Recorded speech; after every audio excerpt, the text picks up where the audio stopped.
Hola, quiero invitarte a pensar sobre tu identidad. ¿Cuáles son las personas, los sucesos, las historias que le han dado forma a tu identidad? Piensa un poco sobre eso. Quiero acompañar esta reflexión con algunas historias de mi vida que pienso que le han dado forma a mi identidad.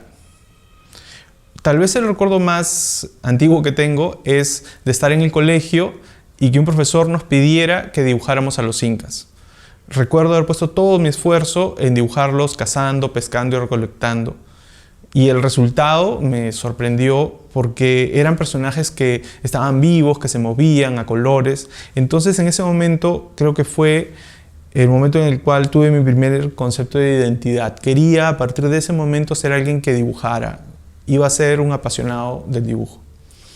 Ahora, creo que había muchas posibilidades de que yo fuera un apasionado de la arqueología también. Mis dos padres son arqueólogos, algo conocidos, Walter Alba y Susana Meneses.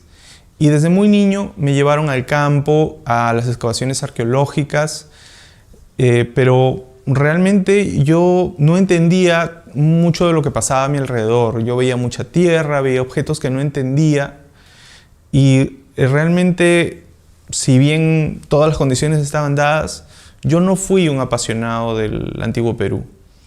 En el colegio siempre estaba pensando en dibujar y en la casa siempre estaba preocupado por los dibujos animados, ¿no? Entonces habla un poco del poder que tiene la televisión sobre nosotros. Recuerdo mucho que en el curso de historia teníamos libros con fotos en blanco y negro y textos que nos decían de qué color eran esas piezas. Entonces realmente creo que todo eso, como tal vez no soy el único al que le ha pasado, no logró calar en mí, no logró generar interés por las culturas prehispánicas. Ahora, cuando terminé el colegio, tuve que decidir qué iba a estudiar en la universidad y realmente me preocupó, ¿no? Era una decisión importante, era la decisión para mi futuro. Mi mamá, viendo toda esta preocupación que tenía, se acercó y me ofreció estudiar arte, porque ella sabía lo mucho que me gustaba pintar, dibujar. Lo pensé mucho y después de eso decidí estudiar arqueología, porque yo había visto algo en mis padres. En cada almuerzo, en cada visita al campo, había visto una pasión por lo que hacían. Los había visto hablar sobre proteger un sitio arqueológico o resolver un problema con Zipán o ver qué se iba a hacer más adelante con todo esto.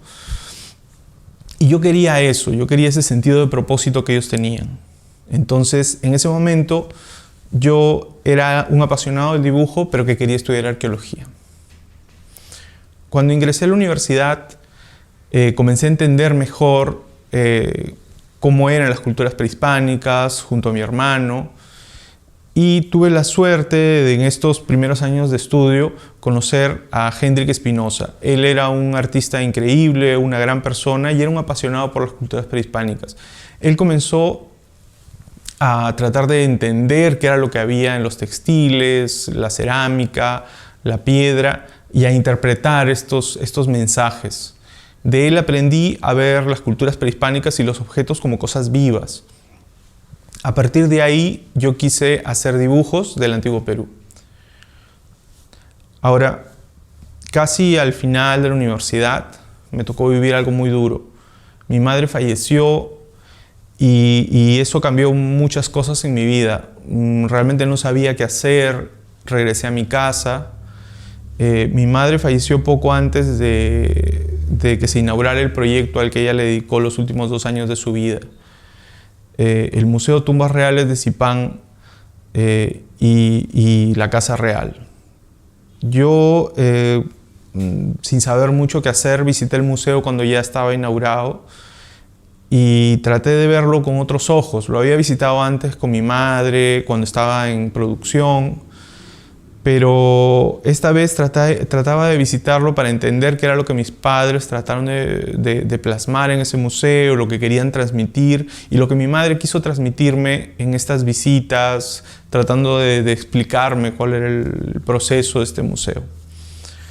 Entendí, en primer lugar, el poder que tienen los museos para generar símbolos de identidad regional, lo que podía ofrecerle un museo como este a un pueblo como Lambayeque. Y en segundo lugar, visitando la Casa Real, que fue un proyecto resultado de visitar los centros poblados, los caseríos más alejados de Lambayeque, para recuperar con artistas los rostros de las personas que eran herederos de estas culturas prehispánicas. Entendí la capacidad que tenía un museo para colocar a personas que habían sido discriminadas por su tono de piel, por su fisonomía o por la distancia a la que viven de una capital, colocarlos como descendientes de guerreros, de sacerdotes, de nobles, como parte de una cultura orgullosa y sobresaliente. Entonces entendí lo que se había tratado de transmitir, y por mi madre es que yo quise de ahí en adelante ser museólogo. En este camino, acompañado por mi madre y por Hendrik, he podido participar en muchos proyectos arqueológicos, proyectos de museos. Y en estos tuve la suerte de conocer a muchos amigos, de aprender muchas cosas y de darme cuenta del enorme poder que tiene el arte sobre los museos y los símbolos que puede crear. Uno de esos proyectos es el Paseo Iortuque.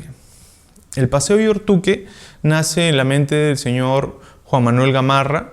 Él tiene una historia de vida increíble. Él es un chiclayano que viajó desde muy joven a Alemania, vivió toda su vida allá y ya mayor decidió regresar a Chiclayo para criar a sus hijas en su tierra, y comenzó a ver lo que rodeaba su casa y comenzó a tratar de mejorar el ambiente en el que vivirían sus hijas.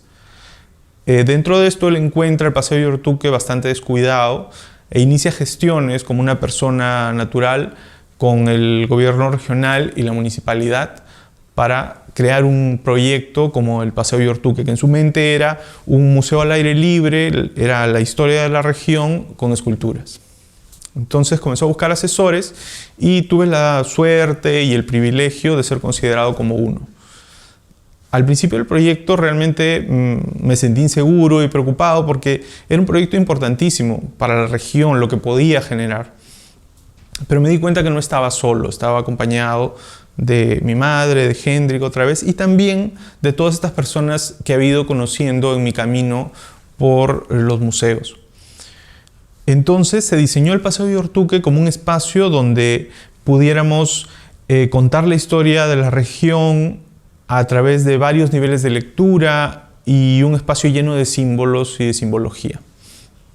Por ejemplo, el Paseo Iortuque es un paseo que está marcado por la sequía, por el canal Iortuque y el río que corre. Entonces, esta sequía de Iortuque, como nuestra historia, corre hacia el mar, corre hacia el infinito.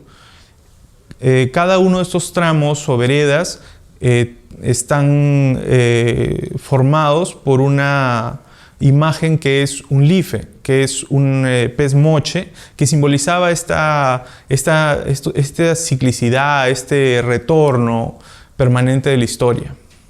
También tenemos símbolos como el Señor de Zipán frente al viejo Señor de Zipán, separados por una sequía.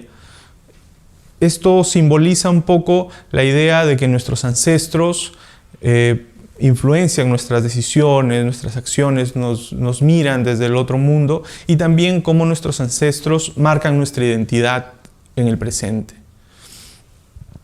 También el paseo marca, por ejemplo, un espacio donde uno puede colocarse en el medio, rodeado por un lado por los dioses benéficos y por el otro lado por las fuerzas de la naturaleza que le son adversas a las personas, ¿no? Hablando de esta dualidad del mundo moche. Realizando el Paseo Iortuque me cuestioné mucho el tema de la identidad. ¿Qué es la identidad?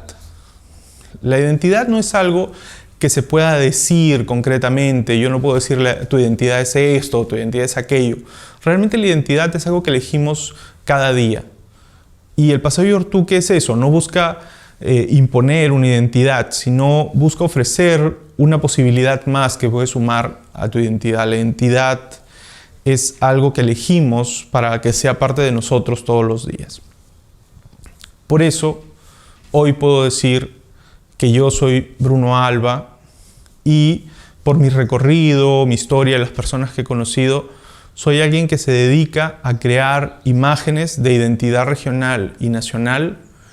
Esas imágenes que me hubiera gustado cuando era niño encontrar en mis cuadernos del colegio o encontrar pintadas en la calle.